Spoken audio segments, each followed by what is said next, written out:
Buku dia debat dengan Wahabi, ada satu buku tu.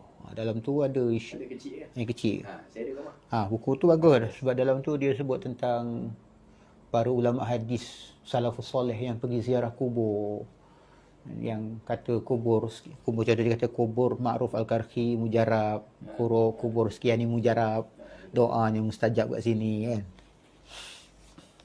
Dia nak bagi penjelasan banyak tak tahu. Macam orang itu pun yang ditanya tentang Tauhid 3 tu kan. Ayalah mungkin tu yang dia belajar masa dekat universiti kat mana. Kita pun selibu sekolah itu. Sekolah. Itulah. Okey. Sekejap.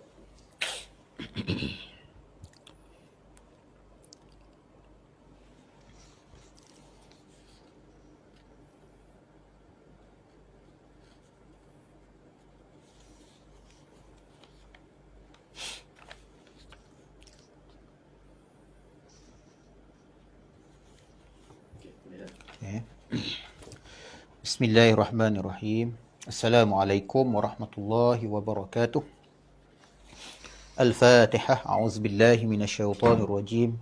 Bismillahirrahmanirrahim. Alhamdulillahi rabbil alamin. Ar-Rahmanirrahim. Maliki yaumiddin. Iyyaka na'budu wa iyyaka nasta'in. Ihdinas siratal mustaqim. Siratal ladzina an'amta 'alaihim غير المغضوب عليهم ولا الضالين آمين. بسم الله والحمد لله والصلاة والسلام على سيدنا وحبيبنا وشفيعنا رسول الله محمد بن عبد الله وعلى آله وصحبه ومن تبعه ووله. اللهم افتح علينا حكمتك وانشر علينا من خزائن رحمتك يا أرحم الراحمين. اللهم علمنا ما ينفعنا وانفعنا بما علمتنا وزدنا علما. سبحانك لا علم لنا إلا ما علمتنا إنك أنت العليم الحكيم. ولا حول ولا قوة إلا بالله العلي العظيم. لا إله إلا الله محمد رسول الله في كل لمحة ونفس عدد ما وسعه علم الله. Tuan-tuan, puan-puan, muslimin, muslimat, ikhwah, akhwat yang dirahmati lagi dimuliakan oleh Allah Subhanahu Wa Taala sekalian. Alhamdulillah, thumma alhamdulillah. Kita mulakan dengan memanjatkan kesyukuran atas segala nikmat yang dikurniakan oleh Allah Subhanahu Wa Taala, dan kita bersyukur sekali lagi pada malam yang berbahagia ini kita diberi peluang dan kesempatan oleh Allah Subhanahu Wa Taala bagi meneruskan kuliah mingguan kita berkaitan dengan akidah Islamiah, berpandukan kepada sebuah kitab yang dikarang oleh Syekhuna Kiai Haji Muhammad Idrus Ramli Hafizahullah, yang berjudul Akidah Ahlussunnah wal Jamaah, penjelasan sifat 50. Kita masih berbicara tentang kelebihan atau keutamaan umat Islam. Pada pertemuan yang lalu kita telah menyorot beberapa dalil tentang satu daripada sifat-sifat umat Islam atau keistimewaan umat Islam, iaitulah umat Islam inilah umat yang dikasihi oleh Allah Subhanahu Wa Taala, ataupun dalam bahasa Arab disebut sebagai ummatum marhumah, umat yang dikasihi oleh Allah Subhanahu Wa Taala. Antara lain sebagaimana yang disebutkan dalam satu hadis Nabi SAW yang diriwayatkan daripada Abi Musa al-Ash'ari, ataupun nama sebenar beliau ialah Abdullah ibn Qais al-Ash'ari. Al-Ash'ari ni nisbah kepada satu kabilah yang berasal dari Yaman, iaitu kabilah al-Ash'ariyin. Dan kabilah al-Ash'ariyin ini, kalau kita rujuk dalam hadis-hadis Nabi SAW, memang terkenal dengan kabilah yang sangat mencintai ilmu. Ramai dalam kalangan mereka tu terdiri daripada orang-orang yang alim, orang-orang yang berilmu. Kabilah al-Ash'ariyin daripada Yaman. Dan daripada beliaulah lahirnya keturunan beliau yang terkenal, yang menjadi salah satu daripada imam Ahlus Sunnati wal Jamaah, iaitu Al-Imam Abul Hasan Al-Ash'ari. Jadi Imam Abul Hasan Al-Ash'ari ini ialah daripada keturunan sahabat Nabi SAW, Abu Musa Al-Ash'ari. Dalam hadis ini An Abi Musa al-Ash'ari qala radhiyallahu anhu qala Rasulullah sallallahu alaihi wasallam ummati hadhihi ummatum marhumah laisa 'alaiha 'adzabun fil akhirah 'adzabuha fid dunya al-fitanu waz-zalazilu wal qatlu. Dari Abu Musa al-Ash'ari radhiyallahu anhu, Rasulullah sallallahu alaihi wasallam bersabda, umatku adalah umat yang dikasihi. Mereka tidak akan ditimpa azab di akhirat. Azab yang menimpa mereka di dunia iaitu fitnah, gempa dan pembunuhan. Dan hadis ini ialah hadis sahih yang diriwayatkan oleh Al-Imam Abi Daud di dalam sunannya. Muhammad bin Ali radhiyallahu anhu. Ini kita pernah baca, cuma saya ulang. Muhammad bin Ali ibn Abi Talib radhiyallahu anhuma, atau juga dikenali sebagai Muhammad ibnul Hanafiyah, salah seorang daripada ulama tabi'in yang terkemuka dari kalangan Bani Hashim. Dia telah berkata, innaha ummatum marhumah, az-zalimu maghfurun lah, wal muqtasidu fil jinani indallah, was-sabiqu bil khairati fid darajati indallah. Sesungguhnya umat Islam ini adalah umat yang dikasihi. Orang yang menganiaya dirinya sendiri akan diampuni dosanya. Orang yang pertengahan akan masuk syurga di sisi Allah. Dan orang yang lebih dahulu dengan kebaikan akan memperolehi darjat yang luhur di sisi Allah. Ini berdasarkan kepada petikan daripada tafsir Ibnu Katsir, juzuk yang ke-6. Baik, ciri kedua keistimewaan umat Nabi Muhammad sallallahu alaihi wasallam ialah umat yang aman dari kesyirikan. Umat yang aman dari kesyirikan.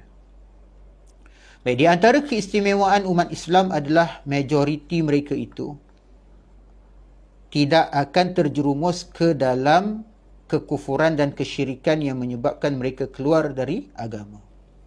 Hal ini berbeza dengan umat agama-agama lain sebelumnya di mana mayoritas ataupun majoriti mereka terjerumus dalam kekufuran dan kesyirikan.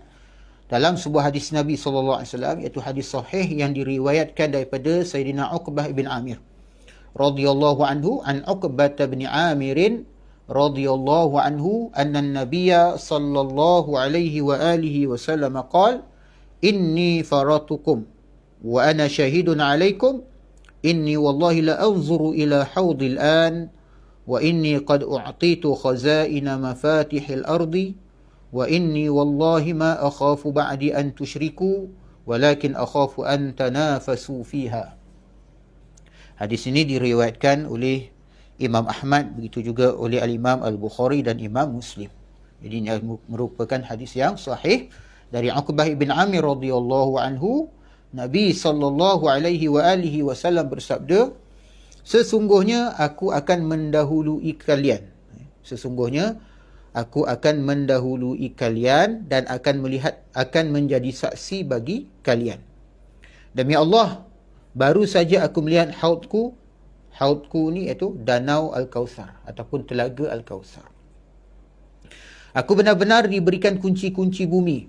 Sesungguhnya demi Allah, aku tidak takut kalian akan mempersekutukan Allah sepeninggalku, tetapi aku takut kalian akan saling memerangi kerana kekayaan bumi. Saling berebut dunia. Jadi daripada hadis sahih ini, terdapat beberapa pesan yang perlu kita renungkan. Yang pertama, Rasulullah sallallahu alaihi wasallam akan mendahului umatnya ke telaga untuk menyiapkan dan menunjukkan air telaga itu kepada umatnya. Kemudian yang kedua, telaga Rasulullah sallallahu alaihi wasallam saat ini telah ada dan beliau telah melihatnya. Jadi telaga Rasulullah sallallahu alaihi wasallam ini telah ada dan beliau telah melihatnya. Kemudian yang ketiga, Rasulullah sallallahu alaihi wasallam mengabarkan bahawa umatnya akan menguasai kekayaan dunia, dan janji ini menjadi kenyataan di mana sepeninggal beliau, umat Islam menguasai Romawi dan Parsi beserta kekayaan alamnya. Bahkan umat Islam berhasil menguasai sekian banyak negeri dengan aneka kekayaan alam yang dimilikinya. Dan yang keempat, Rasulullah sallallahu alaihi wasallam bersumpah bahawa majoriti umatnya akan aman dan terlindung dari kesyirikan. Jadi dengan demikian, daripada yang perkara yang keempat ini, pernyataan beberapa aliran yang ekstrim, seperti aliran Wahabi contohnya, yang mengkafirkan majoriti umat Islam atas tuduhan syirik dan seumpamanya, adalah sebuah kesalahan yang fatal, kesalahan yang besar lah, kerana menyalahi ajaran Rasulullah sallallahu alaihi wasallam. Kerana Rasulullah sallallahu alaihi wasallam sendiri tidak mengatakan hal yang demikian. Tidak mengatakan bahawa umatnya kebanyakan akan kembali menjadi syirik dan seumpamanya. Dan kelima, beliau iaitu Rasulullah sallallahu alaihi wasallam mengkhawatirkan umatnya akan saling memerangi kerana memperebutkan kekayaan duniawi. Dan ini yang dapat kita lihat, yang dapat kita lihat pada hari ini, bagaimana masyarakat dunia, termasuklah juga masyarakat Islam, saling berebut kekayaan duniawi. Sebab itu dalam hadis Nabi SAW ada disebutkan bahawa Rasulullah tidak bimbang dengan kesusahan yang menimpa kita. Rasulullah cakap pada para sahabat bahawa dia tak bimbang dengan kesusahan yang menimpa para sahabat. Tetapi yang dia bimbang apabila Allah Subhanahu Wa Taala bentangkan dunia kepada umatnya, lalu kerana dunia itu akhirnya umatnya berebut-rebut. Dan inilah antara punca kelemahan umat Islam yang disebutkan di dalam hadis Nabi SAW, bahawa satu ketika nanti umat Islam ni diramai. Zaman kita ni lah umat Islam ni ramai. Tetapi ramainya umat Islam tu seperti buih. Bila sahabat tanya, adakah umat Islam nanti akan dikerumuni oleh tangan-tangan yang seumpama tangan-tangan yang mengerumuni hidangan. Lalu sahabat bertanya, adakah mereka itu sikit? Rasulullah jawab, bahkan mereka ramai. Tetapi ramainya mereka itu seperti buih-buih di lautan. Tetapi Rasulullah SAW menyebutkan bahawa umat Islam itu ditimpa dengan satu penyakit, iaitu al-wahnu. Al-wahnu ni ialah hubbud dunya wa karahiyatul maut. Mencintai dunia serta takutkan kematian. Hubbud dunya wa karahiyatul maut, artinya mencintai dunia, wa karahiyatul maut, membenci kematian. Maksud membenci kematian itu artinya tidak gemar kepada akhirat. Kerana untuk kita balik ke akhirat ataupun pergi ke akhirat mesti melalui pintu kematian. Baik. Jadi Rasulullah sallallahu alaihi wasallam mengkhawatirkan umatnya akan saling memerangi kerana memperebutkan kekayaan duniawi. Dalam hadis yang lain pula diriwayatkan, ini satu hadis yang diriwayatkan daripada Abi Hurairah radhiyallahu anhu, anin Nabi sallallahu alaihi wasallam qala, sa'altu rabbi li ummati arba'a khisal fa'atani thalathan wa mana'ani wahidah, sa'altuhu alla takfura ummati wahidatan fa'ataniha, wa sa'altuhu alla yuzhira alaihim aduwan min ghairihim fa'ataniha, wa sa'altuhu alla yu'azzibahum bima 'uzziba bihil umamu min qablikum fa'ataniha, wa sa'altuhu alla yaj'ala ba'sahum bainahum famana'aniha. Hadis ini diriwayatkan oleh Ibnu Abi Hatim dalam At-Tafsir. Begitu juga diriwayatkan oleh Ibnu Mardawai dan juga At-Tabrani dalam Al-Mu'jam Al-Awsat. Baik, dari Abi Hurairah radhiyallahu anhu, Nabi SAW bersabda, aku memohon kepada Tuhanku 4 perkara bagi umatku. Ada 4 perkara yang Rasulullah SAW mohon kepada Allah Subhanahu Taala untuk kebaikan umatnya. Baik, lalu dia memberikan 3 perkara. 3 perkara yang dikabulkan oleh Allah Subhanahu Taala dan menolakku 1 perkara. Maknanya atau tidak mengkabulkan 1 perkara lagi. Baik. Aku memohon kepadanya agar umatku tidak kafir secara massal. Maksudnya, aku memohon agar umatku, umat Islam ini tidak kafir secara beramai-ramai. Ramai-ramai menjadi kufur sesudah peninggalan Rasulullah sallallahu alaihi wasallam. Lalu dia memberikannya kepadaku. Ini dikabulkan oleh Allah Subhanahu wa taala. Kemudian yang kedua, aku memohon kepadanya agar dia memenangkan musuh selain mereka atas mereka. Aku memohon kepadanya agar tidak memenangkan musuh selain mereka atas mereka, lalu dia memberikannya kepadaku. Kemudian yang ketiga, aku memohon kepadanya agar tidak mengazab mereka seperti azab bagi umat-umat sebelum kamu, lalu dia memberikannya kepadaku. Mana Allah Subhanahu wa taala tidak akan mengazab umat Nabi Muhammad sallallahu alaihi wasallam sebagaimana Allah pernah menimpakan azab kepada umat-umat sebelum daripada umat Muhammad SAW. Sebagaimana azab yang ditimpakan kepada kaum Ad, kepada kaum Samud, kepada kaum Madian, dan banyak lagi kaum-kaum yang lain. Yang mana dengan azab tersebut Allah Ta'ala hapuskan terus umat-umat tersebut. Baik, aku memohon kepadanya. Ini perkara keempat yang dimohon oleh Rasulullah SAW. Aku memohon kepadanya agar tidak menjadikan permusuhan yang keras di antara mereka. Maknanya pertikaian, perbalahan, pertumpahan darah, konflik. Lalu dia menolak permohonan itu. Allah Ta'ala tidak mengkabulkan doa yang keempat. Dan dalam hadis di atas, di mana dijelaskan bahawa Allah Subhanahu wa taala telah mengabulkan doa Rasulullah sallallahu alaihi wasallam agar umatnya tidak terjerumus ke dalam kesyirikan dan kekufuran secara massal ataupun secara beramai-ramai. Maknanya majoriti umat Islam semuanya syirik ataupun terkeluar daripada Islam. Jadi doa ni dikabulkan oleh Allah Subhanahu wa taala. Jadi berarti majoriti umat Islam terjaga daripada kekufuran berkat doa Rasulullah sallallahu alaihi wasallam. Jadi kerana yang demikian, kita sangat menyayangkan terdapat aliran-aliran selain daripada Ahlus Sunnah wal Jamaah, contohnya seperti aliran Wahabi, aliran Syiah, aliran Mu'tazilah, aliran Khawarij dan yang lain-lain, mengkafirkan majoriti umat Islam di luar golongannya. Jadi aliran Wahabi contohnya mensyirikkan sebahagian orang Islam yang suka pergi berziarah ke kubur untuk berziarah ke kubur, berdoa, bertawassul di kubur dan seumpamanya dengan dihukumkan syirik. Kemudian orang-orang Syiah mengkafirkan sahabat-sahabat Nabi SAW, yang sebahagian yang gulu, yang melampau, mengkafirkan sahabat-sahabat Nabi SAW. Begitu juga dengan golongan Mu'tazilah dan Khawarij. Khawarij ni paling kuatlah mengkafirkan. Khawarij ni sahabat-sahabat Nabi seperti Sayyidina Ali bin Abi Talib, Muawiyah, Amr bin al-As dan yang lain-lain tu dikafirkan. Bahkan ada diceritakan dalam satu riwayat di mana Khawarij ini dia membunuh seorang sahabat Nabi yang merupakan sahabat anak kepada sahabat Nabi, iaitu Abdullah ibn Habab ibn al-Arad. Abdullah ibn Habab ibn al-Arad radhiyallahu anhuma, beliau telah ditahan dalam satu perjalanan, beliau telah ditahan oleh sekelompok orang-orang Khawarij. Lalu dia ditanya dengan beberapa pertanyaan dan kemudian dia dibunuh bersama-sama dengan isterinya. Dan isterinya itu dalam keadaan hamil.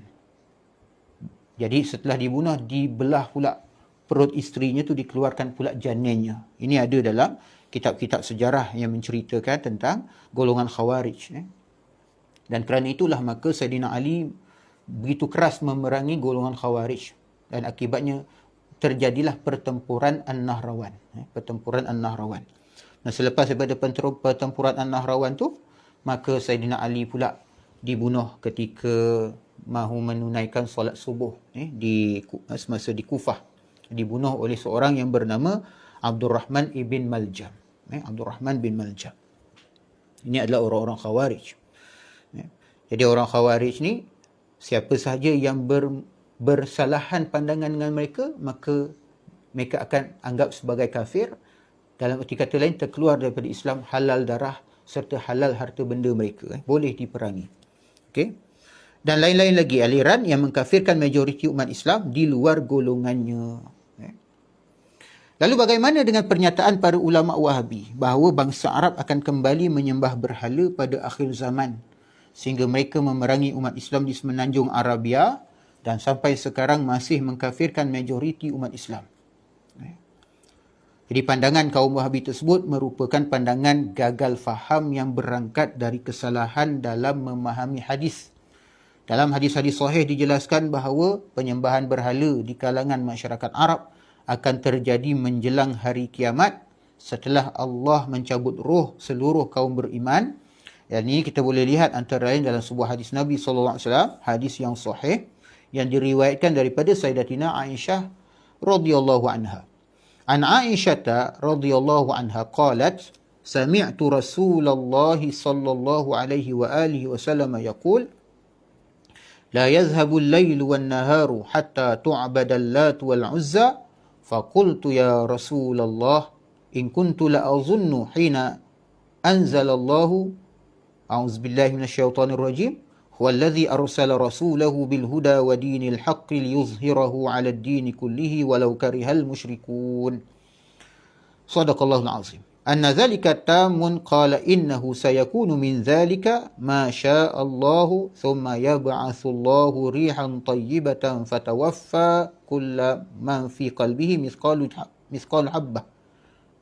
Fatawaffa kulla man fi qalbihi mithqalu habbati khardalin min imanin fayabqa man la khaira fihi fayarji'una ila dini abaihim. Waliyazbillah. Jadi dari Aisyah radhiyallahu anha, aku mendengar Rasulullah sallallahu alaihi wasallam bersabda, waktu malam dan siang tidak akan sirna, maksud tidak akan hilang, tidak akan hapus sehingga Lata dan Uzza disembah lagi. Waktu malam dan siang tidak akan sirna, maksudnya tidak akan hapus, tu merujuk pada tidak akan berlaku kiamat. Sebab bila dah kiamat, tak ada dah malam siang ni. Bumi semua dah hancur, matahari semua dah hancur, bulan semua dah hancur. Jadi malam siang dah tak ada. Jadi maksud waktu malam dan siang tidak akan sirna, artinya kiamat tu tidak akan berlaku sehingga Lata dan Uzza disembah lagi. Lata dan Uzza ni adalah dua berhala yang disembah oleh masyarakat musyrikin Quraisy dahulu. Baik. Lalu aku berkata, wahai Rasulullah, Aisyah bertanya kepada Rasulullah, wahai Rasulullah, aku mengira bahawa setelah Allah menurunkan ayat yang bermaksud dialah yang telah mengutus Rasulnya dengan membawa petunjuk Al-Quran dan agama yang benar untuk dimenangkannya atas segala agama walaupun orang-orang musyrikin tidak menyukainya. Maknanya dalam pemikiran Aisyah bahawa hal ini tak akan berlaku. Kerana apa? Kerana berdasarkan ayat dalam surah At-Taubah, iaitu ayat 33 tadi, menggambarkan bahawa Islam akan kekal selama-lamanya dan orang tidak akan kembali kepada perbuatan syirik. Maka agama tersebut benar-benar sempurna, kata Aisyah.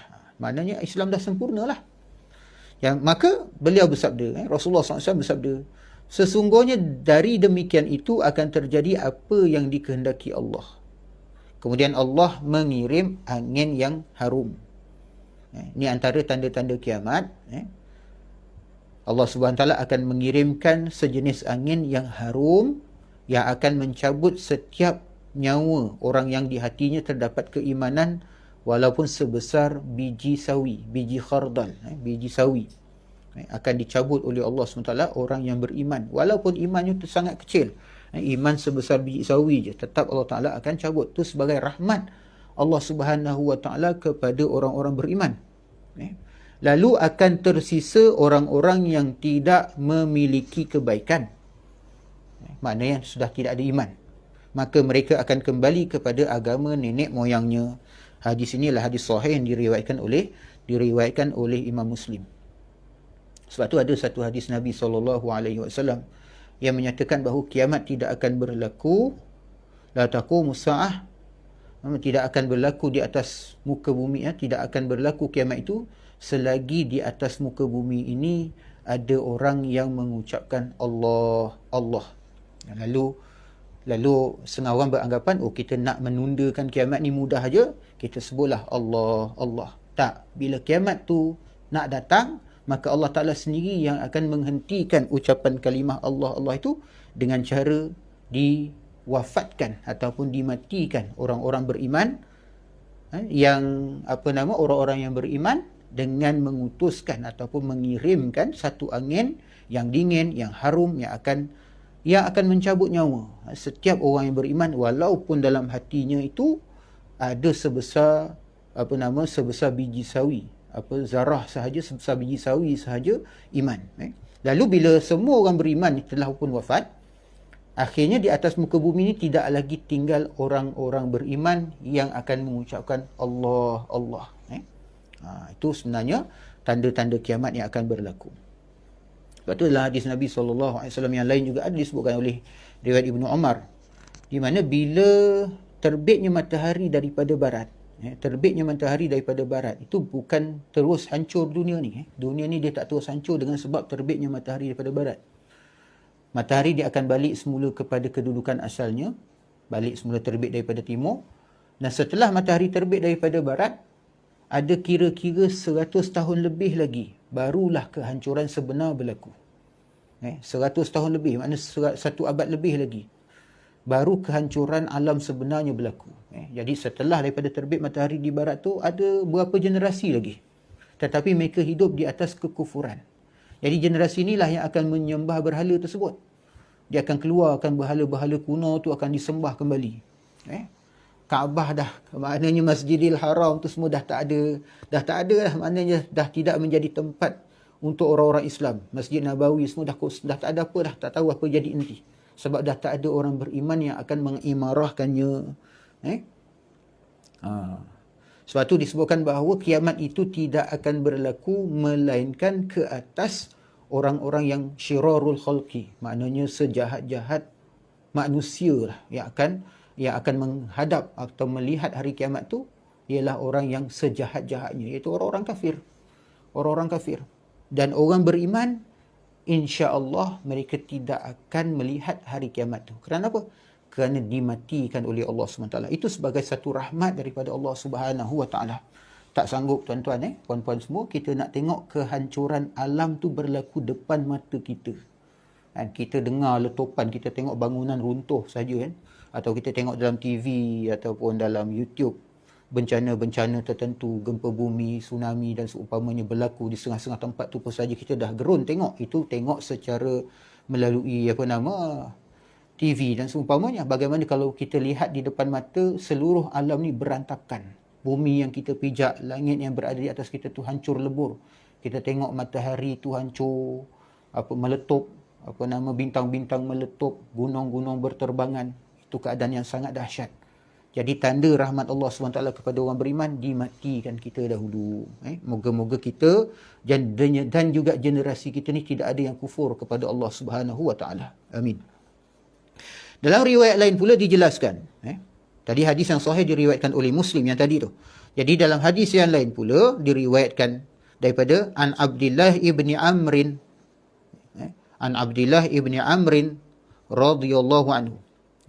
Abdullah bin Amr ini ataupun Abdullah ibnu Amr bin al-As radhiyallahu anhuma qala Rasulullah sallallahu alaihi wa alihi wasallam yakhruju ad-dajjal fi ummati fayamkuthu 40 la adri 40 yawman aw 40 shahran aw 40 aman fayab'athu Allahu Isa ibn Maryam ka'annahu Urwah bin Mas'ud fayatlubuhu fayuhlikuhu ثم يمكث الناس 7 سنين ليس بين اثنين عداوة ثم يرسل الله عز وجل ريحا باردة من قبل الشام فلا يبقى على وجه الأرض أحد في قلبه مثقال ذرة من خير أو إيمان إلا قبضته حتى لو أن أحدكم دخل في كبد جبل لدخلته عليه حتى تقبضه قال سمعتها من رسول الله صلى الله عليه وآله وسلم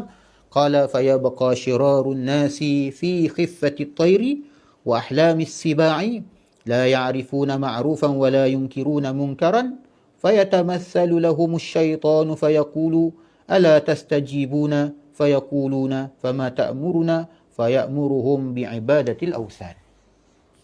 Ini lebih detail lagi. Hadis ini diriwayatkan juga oleh Al-Imam Muslim. Hadis yang sahih yang diriwayatkan oleh Imam Muslim dari Abdullah bin Amr radhiyallahu anhuma.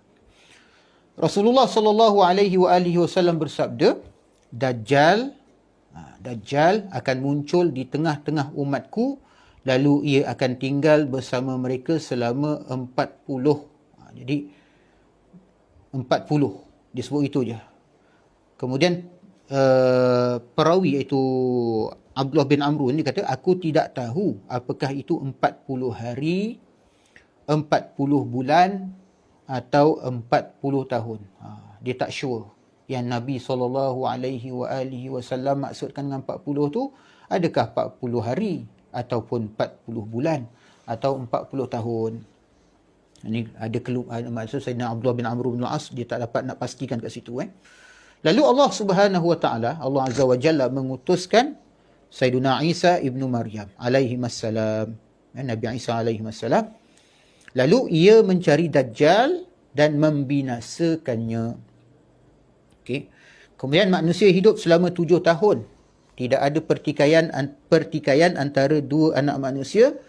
Maknanya hidup dalam keadaan aman, tenteram, keadilan tu tertegak. Kezaliman kezaliman berjaya dihapuskan. Jadi kemudian manusia hidup selama 7 tahun, tidak ada pertikaian antara dua anak manusia, hidup dalam keadaan aman, sejahtera. Kemudian Allah Subhanahu Wa Taala menghembuskan angin dingin yang datang dari arah negeri Syam. Tidak ada seorang pun yang di dalam hatinya terdapat sebiji sawi kebaikan atau keimanan, kecuali angin itu pasti akan mengambil nyawanya. Hingga jika ada di antara mereka yang bersembunyi di perut gunung, nescaya angin itu akan mendatanginya. Mana Nabi SAW menggambarkan, kalau duduk dalam perut gunung yang angin tak masuk lah gambarannya tu, tetap angin tu akan sampai kepada orang itu, kalau dia orang beriman. Kalau dia orang beriman, malah macam mana dia duduk di dalam perut bumi, perut gunung sekalipun, kalau dia dah beriman, walaupun sebesar zarah, angin tu tetap akan sampai kepada dia, dan dia akan dicabut nyawanya, mengambil nyawanya. Hingga jika disebutkan hingga mencabut nyawanya. Ia iaitu Abdullah berkata, aku mendengarnya dari Rasulullah sallallahu alaihi wa alihi wasallam. Aku mendengarnya daripada Rasulullah sallallahu alaihi wa alihi wasallam. Ni dia ada macam tertinggal sikit yang tak disebutkan di sini. Lalu Allah Azza wa Jalla mengutus Isa bin Maryam alaihi salam. Dalam hadis itu disebut ka'annahu Urwatu bin Mas'udin. Dalam terjemahan dia tak ada sebut sini, tertinggal. Maksudnya lalu Allah Azza wa Jalla mengutus Isa ibnu Maryam alaihi salam ka'annahu Urwatu bin Mas'ud. Seolah-olahnya rupa paras Sayyidina Isa ibnu Maryam itu seperti Sayyidina Urwah ibnu Mas'ud, salah seorang sahabat Rasulullah SAW yang bernama Urwah ibnu Mas'ud. Wajah mereka berdua, iaitu wajah Urwah bin Mas'ud dan wajah Nabi Isa dan wajah Urwah bin Mas'ud ni mirip. Ka'annahu Urwah bin Mas'ud. Jadi itu tertinggal daripada terjemahan. Baik, kita sambung balik. Baik, ia iaitu Abdullah berkata, aku mendengarnya dari Rasulullah SAW. Kemudian tinggallah manusia-manusia yang jahat, yang selalu bersegera dalam melakukan kejahatan. Mereka tidak mengenal kebaikan dan tidak mengingkari kemungkaran. Yang jahat betul lah. Memang dalam hati dia tu hanya ada kejahatan dan keinginan untuk buat jahat. Tak suka, tak ada keinginan untuk buat baik. Okey. Kemudian syaitan menampakkan dirinya. Syaitan muncul pada waktu itu, menampakkan dirinya, wallahu alam, macam mana rupa gayanya, dan menyeru, mahukah kalian menerima ajakanku? Mereka menjawab, iaitu orang-orang yang kufur ini, mereka menjawab, apa perintahmu kepada kami? Apa yang kamu nak kami buat? Maka ia, iaitu syaitan tadi, menyuruh mereka menyembah berhala-berhala. Ini keadaan yang berlaku di akhir zaman. Jadi diceritakan prosesnya bermula daripada kemunculan Dajjal. Jadi kalimat Dajjal sebenarnya daripada bahasa Arab Dajjala yudajjilu. Dajjala ni maksudnya ni ada berkait dengan satu perbuatan orang-orang Arab, gembala-gembala unta. Unta ni, setengah-setengah unta tu ada penyakit pada kulit dia. Jadi kulit dia tu tak berapa cantik. Jadi kalau dia nak jual, orang-orang gembala-gembala nak jual, jadi macam tak berapa bagus lah. Dia akan menyebabkan harga unta tu mungkin jatuh lah. Jadi mereka akan tutup. Dia akan tutup bahagian yang tak elok pada tubuh unta tadi tu dengan bahan yang dilumurkan dengan satu bahan daripada tumbuh-tumbuhan. Dia buat macam kosmetik lah, lalu dilumurkan supaya kulit tu nampak cantik, nampak elok, nampak tak rosak. Jadi perbuatan tu maknanya menutup keburukan tadi tu, menutup kecacatan yang ada pada tubuh unta tadi tu, disebut sebagai, dalam bahasa itu dajjala, melakukan perbuatan menutup keburukan. Maka begitulah juga Dajjal ini, maksudnya ialah satu jenis makhluk Allah Subhanahu Wa Taala yang nanti akan mendatangkan kekeliruan. Yang mana yang hak tu akan diperlihatkan seperti batil, manakala yang batil tu akan diperlihatkan sebagai hak. Yang hak dinampakkan batil, yang batil tu akan dinampakkan sebagai hak. Kemudian dia akan mengaku dirinya sebagai Tuhan, dan kemudian dia akan menunjukkan syurga menurut perkiraan menurut menurut apa yang dia kata syurga, dia kata pada masyarakat ini syurga, maka ramai orang yang akan ikut dia. Siapa yang masuk ke syurga Dajjal, itu artinya masuk ke neraka Allah. Lalu dia akan nampakkan neraka. Siapa yang taat pada perintah Dajjal, dia akan masukkan ke syurga dia, tapi hakikatnya sebenarnya akan masuk neraka Allah. Kemudian siapa yang mengingkarinya akan dimasukkan ke dalam nerakanya, neraka Dajjal. Tapi siapa yang masuk neraka Dajjal, itu hakikatnya dia telah masuk ke dalam syurga Allah Subhanahu Wa Taala. Jadi Dajjal datang ni dia memalsukan kebenaran, kepalsuan tu menjadi tersebar di dalam masyarakat. Itu sebab disebut Dajjal. Dajjal ni dengan wazan fa'al. Fa'al ni sirah mubalaghah, maksudnya terlampau-lampau sangat suka mendatangkan kepalsuan di dalam masyarakat. Yang kemuncaknya ialah apa? Kepalsuan di dalam akidah, kepalsuan di dalam kepercayaan kepada Tuhan. Kerana Dajjal tu nanti dia akan datang dalam rupa makhluk. Makhluk maknanya apa? Makhluk ada jisim, ada jasad, ada tempat, ada kedudukan, ada arah, ada saiz, ada jarak dan seumpamanya. Tapi dia mengaku Tuhan. Kerana keupayaan-keupayaan yang menghidupkan yang mati, mendatangkan syurga dan neraka, ramai orang akan ikut dia. Kenapa? Pada ketika itu orang sudah tidak kenal akidah yang benar. Sudah tidak jelas sifat Allah Subhanahu Wa Taala, mukhalafatuhu ta'ala lil hawadis, sifat Allah Ta'ala qiyamuhu ta'ala binafsi, sifat-sifat 20 tu sudah tidak dihadam, sehingga tidak dapat dibezakan manakah sifat-sifat yang wajib sebenarnya bagi Tuhan dan mana sifat yang mustahil bagi Tuhan. Sehingga kalau Dajjal datang pun, sedangkan jelas sifat-sifat kemakhlukan pada dirinya, dia mengaku Tuhan pun ramai orang ikut. Jadi boleh kita fahami di sini bahawa Dajjal itu dia datang saat akidah umat Islam itu berada pada tahap yang sangat lemah. Maka satu kewajipan kepada kita untuk belajar akidah supaya kita dapat terselamat daripada fitnah Dajjal. Sedangkan Dajjal tu dia datang, dia mengaku Tuhan, dan kita tahu bahawa sifat Tuhan laisa kamitslihi syai', bahawa Allah Ta'ala tu tidak ada satu pun yang seumpamanya. Jadi macam mana boleh ramai orang ikut Dajjal sedangkan dia tu jelas-jelas berjisim, berjasad, berkedudukan, berarah, bergerak. Lepas tu dengan matanya yang hanya sebelah sahaja, a'war. Matanya hanya satu sahaja, a'war. Kemudian jalannya tu menyerit ataupun menyapu bumi. Macam mana orang boleh beriman kepada Dajjal pada waktu itu? Itu sebenarnya petunjuk bahawa akidah umat Islam, akidah umat pada ketika itu, bukan saja orang Islam, orang kafir sudah pasti berada dalam keadaan yang sangat-sangat genting, sangat-sangat lemah. Lepas tu mungkin orang tanya, kenapa Nabi Isa pun disebut sebagai Al-Masih, tetapi Dajjal juga disebut Al-Masih? Ada beza. Al-Masihu Isa bin Maryam, satu lagi Al-Masihu Ad-Dajjal. Jadi Al-Masih tu daripada kalimat masaha. Masaha ni maksudnya menyapu. Jadi Nabi Isa alaihi salam itu disebut dengan Al-Masih kerana antara adat masyarakat ahli kitab dahulu kala, seseorang yang dimuliakan itu maka dia akan dilumurkan dengan minyak zaitun, iaitu minyak yang penuh dengan keberkatan. Dia akan dilumurkan, dicurahkan minyak zaitun, dilumurkan kepalanya itu dengan minyak zaitun sebagai tanda barakah, tanda dia dimuliakan. Maka perbuatan itu disebut sebagai Al-Masih, disebut sebagai masaha. Maka dia punya isim maf'ulnya disebut Al-Masih, orang yang orang yang dilumurkan dengan minyak zaitun. Okey. Kalau dalam bahasa Greek dipanggil Christos.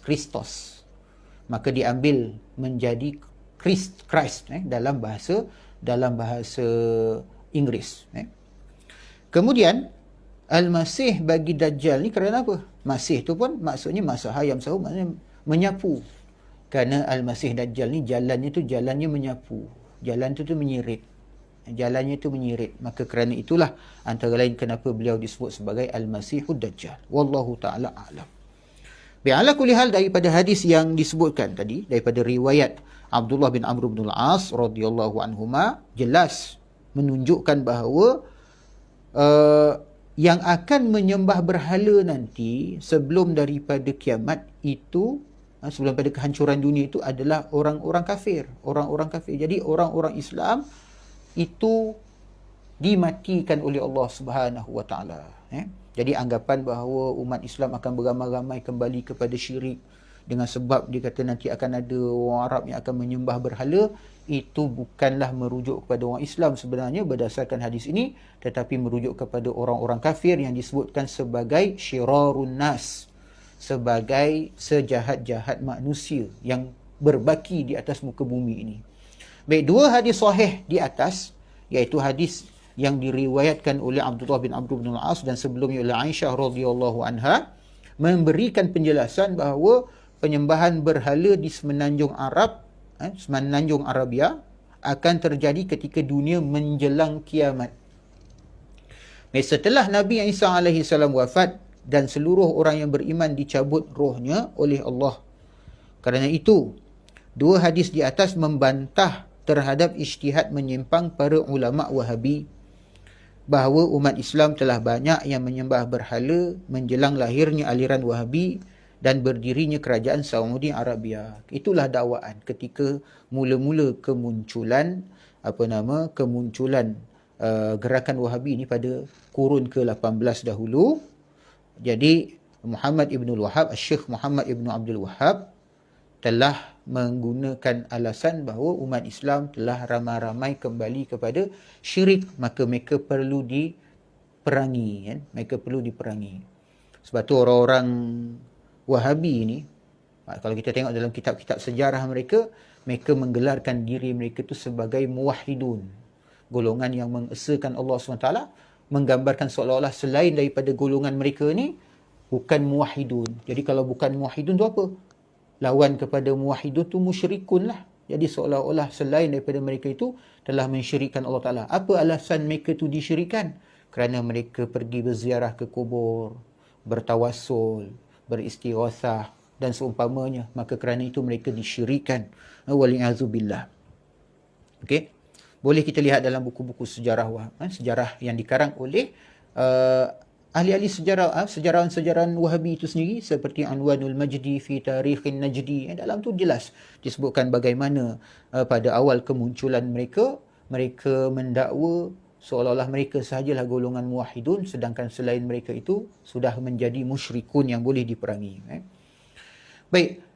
Jadi hadis-hadis di atas justru menegaskan bahawa penyembahan berhala di kalangan bangsa Arab akan terjadi setelah meninggalnya semua kaum beriman menjelang hari kiamat dan setelah turunnya Nabi Isa alaihi salam. Baik. Yang ketiga, antara sifat istimewa umat Muhammad sallallahu alaihi wasallam inilah mayoritas atau majoriti umat Islam pengikut kebenaran. Baik, di antara keistimewaan umat Islam adalah mayoritas atau majoriti umatnya. Mayoritas ni bahasa Indonesia. Kiai Haji Idrus ni orang Indonesia. Baik, majoriti umatnya pengikut aliran kebenaran. Demikian ini sesuai dengan beberapa hadis berikut ini. Antara lain sebagaimana yang diriwayatkan daripada Anas bin Malik. An Anas bin Malik radhiyallahu anhu qala Rasulullah sallallahu alaihi wa alihi wasallam inna ummati lan tajtami'a ala dhalalah fa idza ra'aytumul ikhtilafa fa 'alaykum bis sawadil a'zam. Dari Anas bin Malik radhiyallahu anhu, aku mendengar Rasulullah sallallahu alaihi wasallam bersabda, sesungguhnya umatku tidak akan bersepakat pada kesesatan. Oleh kerana itu, apabila kalian melihat terjadinya perselisihan, maka ikutilah golongan majoriti, golongan teramai atau golongan majoriti. Hadis ini antara lain diriwayatkan oleh Ibnu Majah, begitu juga oleh Abdin Humaid, begitu juga At-Tabrani dalam Musnad Asy-Syamiyin, begitu juga Al-Lalaka'i dalam Syarah Usul I'tiqad Ahlus Sunnah, begitu juga oleh Abu Nu'aim Al-Isfihani dalam Hilyatul Awliya, begitu juga Al-Hafiz As-Suyuti. Al-Hafiz As-Suyuti menilai bahawa hadis ini adalah sahih dalam kitabnya Al-Jami' As-Saghir. Baik. Hadis yang lain pula, an Ibni Umar radhiyallahu anhuma qala qala Rasulullah sallallahu alaihi wa alihi wasallam la yajma'u Allahu hadhihi al-ummata 'ala ad-dalalati abada wa yadullahi 'ala al-jama'ah fattabi'u as-sawad al-a'zama fa innahu man shadza fi an-nar. Maksudnya dari Ibnu Umar radhiyallahu anhuma, ataupun nama sebenarnya lah Abdullah Ibnu Umar Ibnu Al-Khattab radhiyallahu anhuma, Rasulullah sallallahu alaihi wa alihi wasallam bersabda, Allah tidak akan mengumpulkan umatku atas kesesatan selamanya. Pertolongan Allah selalu atas golongan terbanyak. Ikutilah golongan terbesar, kerana orang yang mengucilkan diri atau mengasingkan dirinya berarti mengucilkan dirinya ke neraka. Hadis tersebut diriwayatkan oleh Al-Hakim dalam Mustadraknya, begitu juga oleh Abu Nu'aim dalam Hilyatul Awliya, begitu juga At-Tabrani dalam Mu'jam Al-Kabir, begitu juga hadis ini dinilai hasan. Boleh kita lihat antara lain dalam tulisan Al-Hafiz Al-Haythami dalam Majma'uz Zawaid. Baik. Kemudian hadis yang lain pula, ra'a Abu Ghalib bin Aba Umamah radhiyallahu anhu yaqulu fil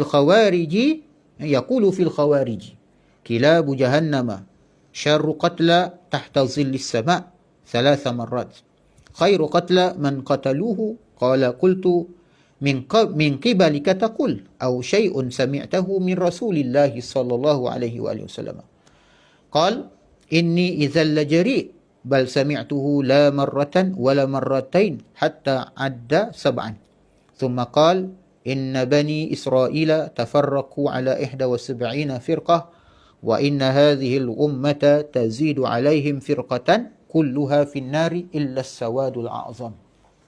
Hadis yang diriwayatkan oleh Al-Baihaqi dalam As-Sunan Al-Kubra. Baik, hadis ini bermaksud Abu Ghalib melihat sahabat. Siapa dia? Iaitu sahabat Nabi yang bernama Abu Umamah radhiyallahu anhu berkata tentang orang-orang Khawarij. Abu Umamah radhiyallahu anhu ni berkomentar lah tentang orang-orang Khawarij yang terbunuh. Orang-orang Khawarij yang terbunuh dalam peristiwa Perang Nahrawan. Perang Nahrawan ni adalah perang antara Sayyidina Ali bin Abi Talib, pasukannya dengan orang-orang Khawarij. Dalam zaman Sayyidina Ali itu terjadi 3 perang saudara. Pertama Perang Jamal, kedua Perang Siffin, dan ketiga adalah Perang Nahrawan. Baik, apa kata Abu Umamah radhiyallahu anhu tentang orang-orang Khawarij yang terbunuh tu? Dia menyimpulkan, dia kata apa? Kilabun nar al-khawariji, kilabun nar jahannam. Kilabu jahannam, kilabu jahannam syarru qatla tahta zillis sama. Maksudnya apa? Mereka itulah anjing-anjing neraka Jahannam, seburuk-buruk mayat yang terbunuh di bawah langit. Seburuk-buruk mayat di bawah langit. Jadi Abu Ghalib berkata, apakah mereka orang-orang Khawarij itu maksud anda, wahai Abu Umamah? Apakah yang kau maksudkan dengan neraka, dengan anjing-anjing neraka Jahannam itu adalah orang-orang Khawarij? Jadi Abu Ghalib ni dia nakkan confirmation, dia nakkan kepastian. Maka ia menjawab, Abu Umamah menjawab, dia kata ya. Kemudian aku berkata, ini pendapat anda peribadi atau anda mendengarnya dari Rasulullah SAW?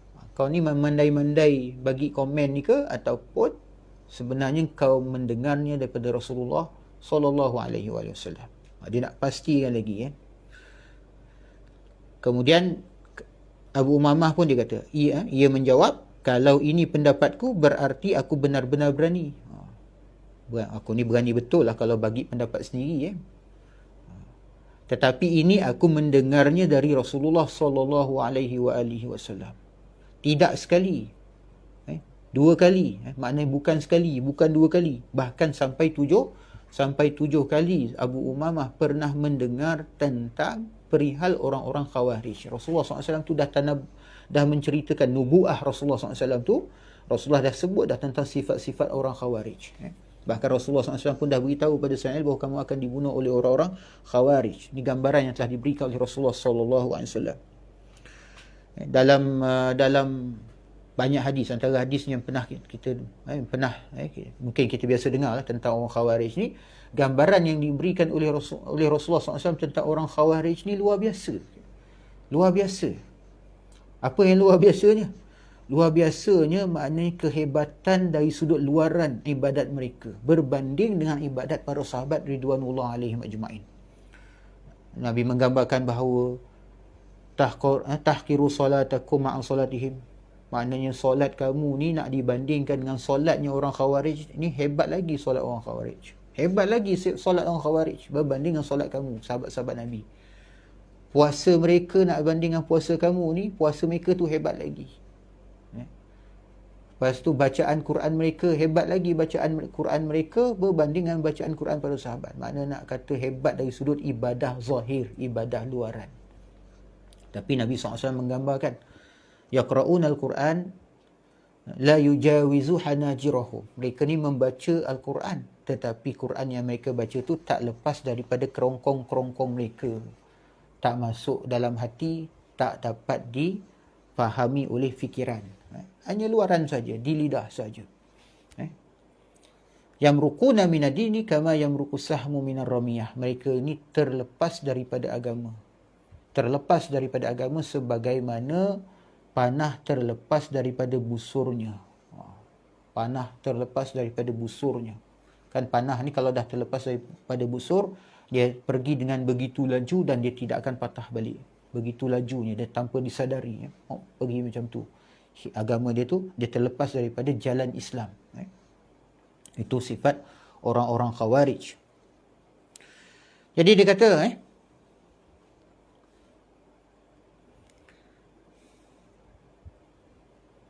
tadi ada macam sedikit tertinggal, disebutkan sini.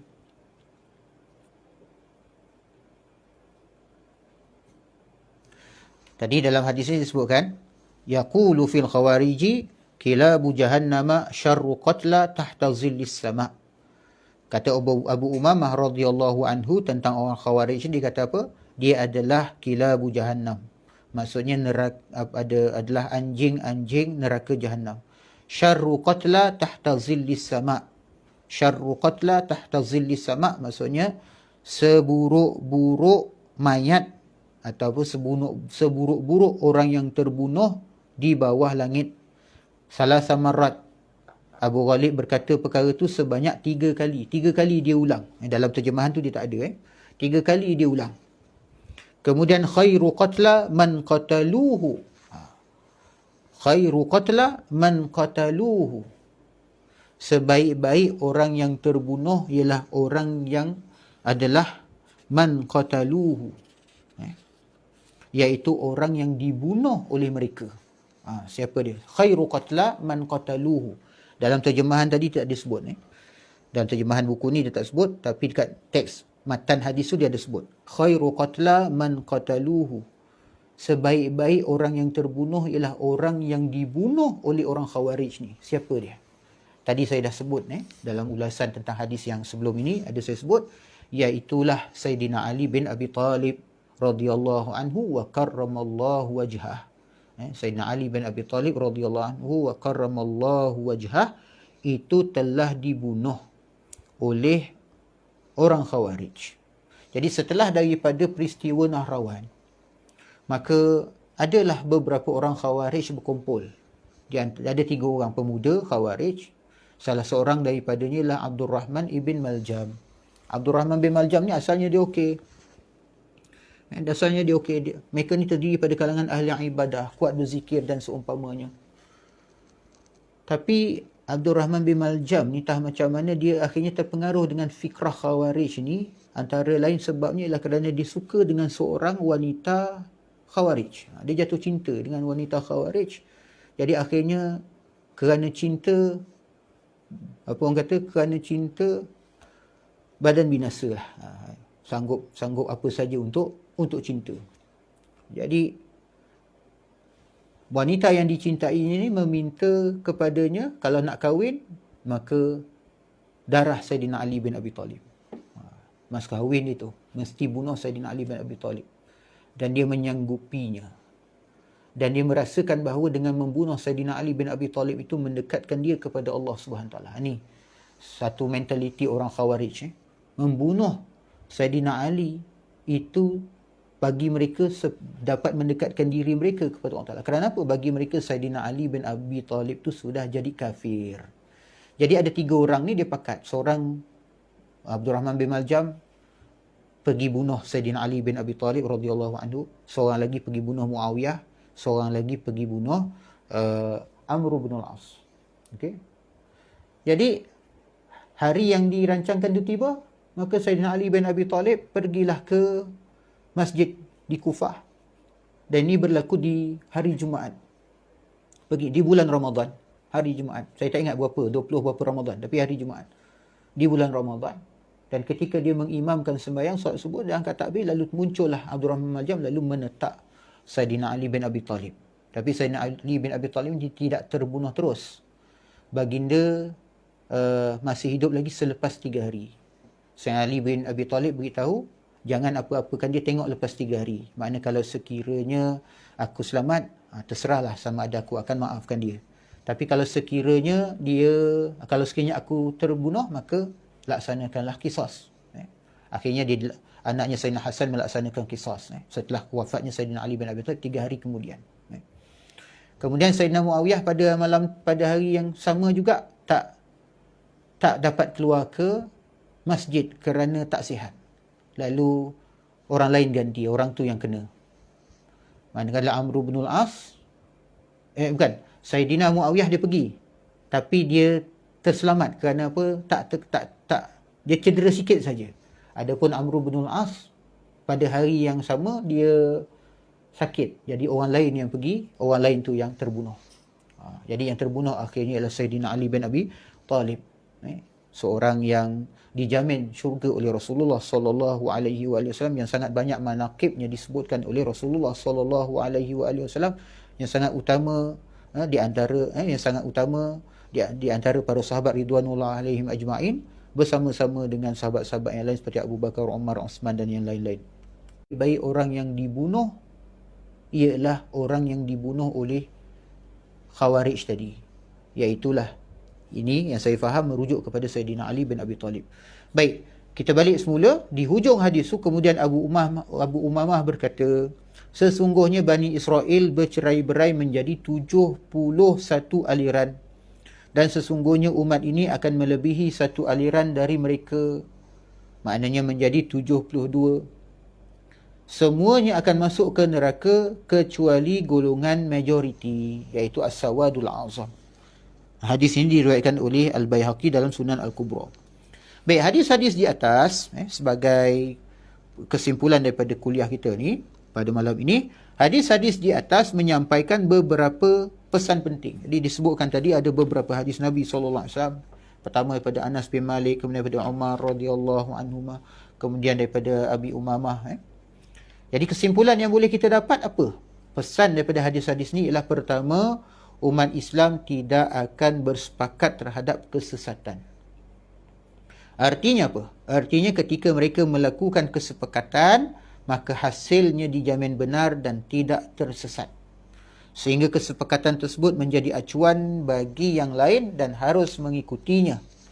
Iaitu dalam ilmu usul fiqh, hal ini disebut sebagai dengan konsep ijma'. Yang kedua, ketika umat Islam mengalami perpecahan dengan lahirnya banyak aliran yang berbeza-beza, maka Rasulullah sallallahu alaihi wasallam berpesan agar mengikuti golongan mayoritas, golongan majoriti, jumhur, golongan yang teramai. Ataupun dalam hadis tadi disebut sebagai As-Sawadul A'zam. Dengan demikian golongan majoriti as-sawadul azam tadi dijamin tidak tersesat, dan golongan majoriti ini yang akan selalu mendapat pertolongan daripada Allah Subhanahu wa taala.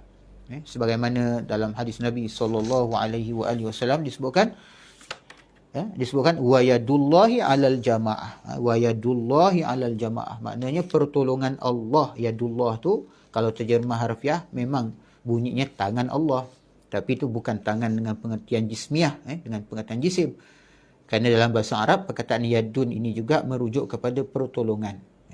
Jadi pertolongan Allah Subhanahu wa taala itu bersama dengan jamaah as-sawadul azam.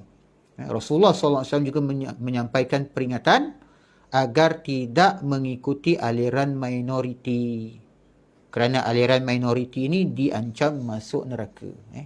Faman syazza finnar. Sebagaimana dalam hadis yang diriwayatkan oleh Ibnu Umar radhiyallahu anhuma tadi, fa innahu man syazza finnar. Kerana orang yang mengucilkan diri, maknanya memisahkan diri mereka daripada golongan majoriti, yang di sini merujuk Ahlus Sunnah wal Jamaah, bererti mengucilkan diri mereka atau mengasingkan dirinya ke dalam neraka. Wallahu taala a'lam.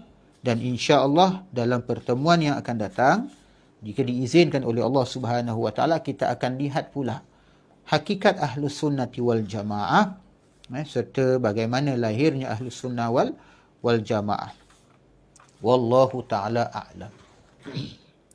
Jadi kita, kalau tidak ada sebarang pertanyaan, kita sudahi dengan membacakan doa. Auzubillahi minasyaitonirrajim. Bismillahirrahmanirrahim. Alhamdulillahirabbil alamin, wassalatu wassalamu ala asyrafil anbiya'i wal mursalin sayyidina wa maulana Muhammad wa ala alihi washabihi ajma'in.